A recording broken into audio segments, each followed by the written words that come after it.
All right, let's jump right in. We're going to talk about a pretty radical idea today, one that could totally reshape our cities for this new era of wild weather. It's the whole concept of sponge cities. Think about it. Cities that are designed not to fight the rain, but to actually drink it. And let's be honest, we desperately need an idea like this. Why? Well, because of a pretty stark reality. Our cities, these massive concrete jungles we've built, they're literally drowning. For 100 years, we made them hard, we made them waterproof. And that very design, it's turned out to be their biggest Achilles heel.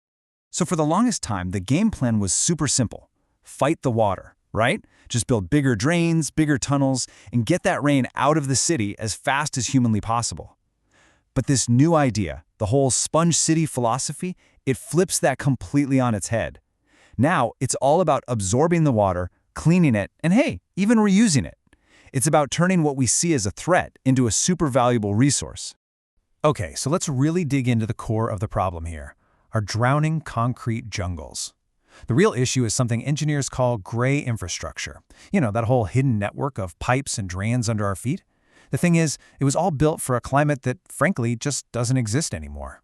And what's kind of fascinating and also pretty terrifying is just how connected all these problems are. Think about it. All that asphalt and concrete, it just bakes in the sun, right? That gives us the urban heat island effect. Then, bam, a massive storm hits. All that water has absolutely nowhere to go. So you get flash floods, which overwhelm our sewage systems. And that leads to this nasty thing called a combined sewer overflow. That's literally raw sewage mixing with stormwater and dumping right into our rivers. It's just a horrible, vicious cycle. So all of that brings us to the solution, the sponge city philosophy. And this is a really fundamental shift in how we think about things. It's about moving away from treating water like it's the enemy, and instead learning to live with it, to see it as a valuable, totally integrated part of the city's ecosystem. Now, the term sponge city, or Haimian Chengxi, it got super popular because of this huge initiative in China. But the core idea, it's actually part of a much bigger global movement.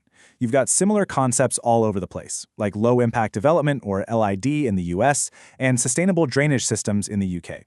At the end of the day, it's all about one thing: using nature to solve a very human, very urban problem.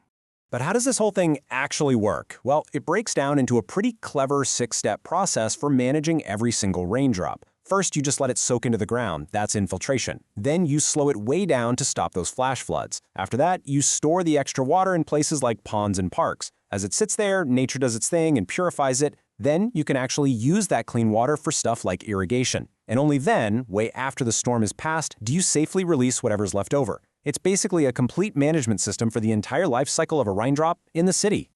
So, okay, that's the philosophy.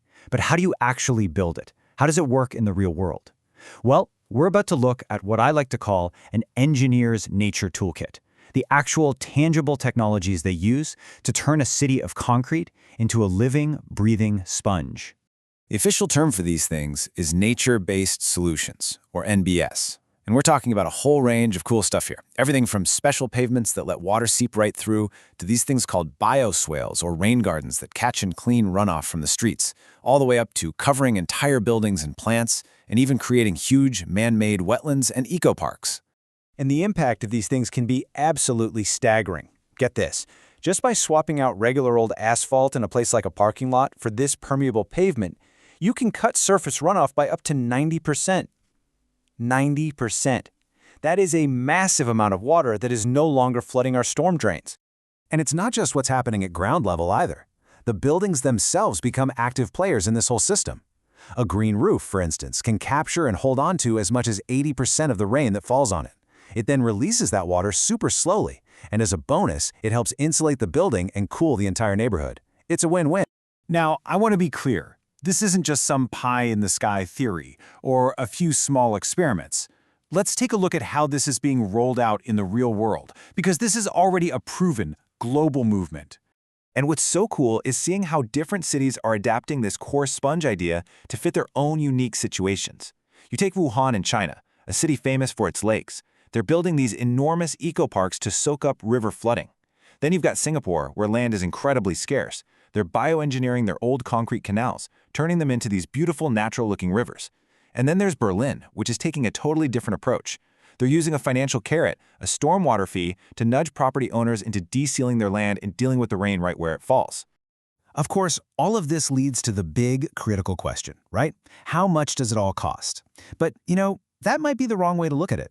The better question is, what's the true cost of not doing this? What's the real price we're paying for our total reliance on concrete? Just look at this. It really puts things into perspective. The economic damage from just one mega flood can easily soar into the tens of billions of dollars. That number completely dwarfs the cost of retrofitting a city with this kind of green, spongy infrastructure. So the key takeaway here is pretty clear. This isn't an expense, it's an investment, an insurance policy, really, against catastrophic loss. And it's an investment that pays off in so many other ways too. These are what experts call the co-benefits. So you make one investment to control flooding, but what do you get? You also get a cooler city. You get better public health from all the green spaces. You get higher property values. You even help fight climate change because all those plants and soil are capturing carbon.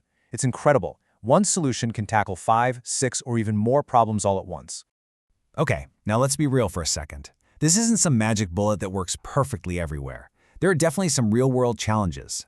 For instance, some cities are built on clay soil that just doesn't absorb water very well.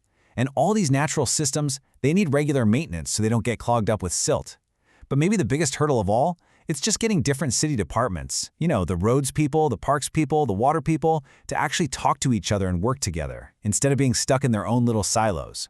So, where do we go from here? What's the next step? Well, the future isn't just about being absorbent. It's about being intelligent. We are heading straight towards the creation of what you could call the smart sponge. So what exactly is the future of the sponge city? I mean, this whole nature-based concept is incredibly powerful, but how do we take it and really level it up for the 21st century?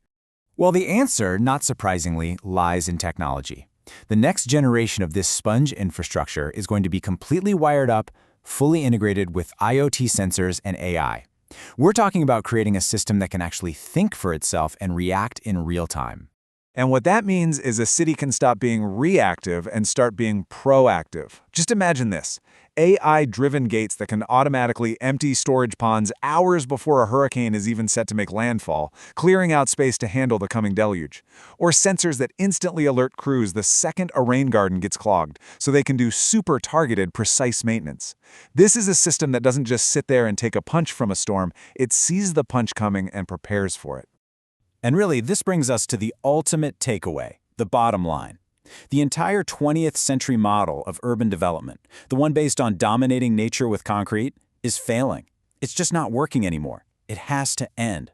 If our cities are going to survive and thrive, they have absolutely no choice but to become more like the natural systems they replaced. Fluid, adaptable, and of course, absorbent.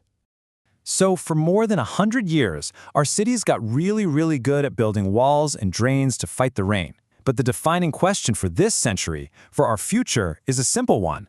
Can they finally relearn how to drink it?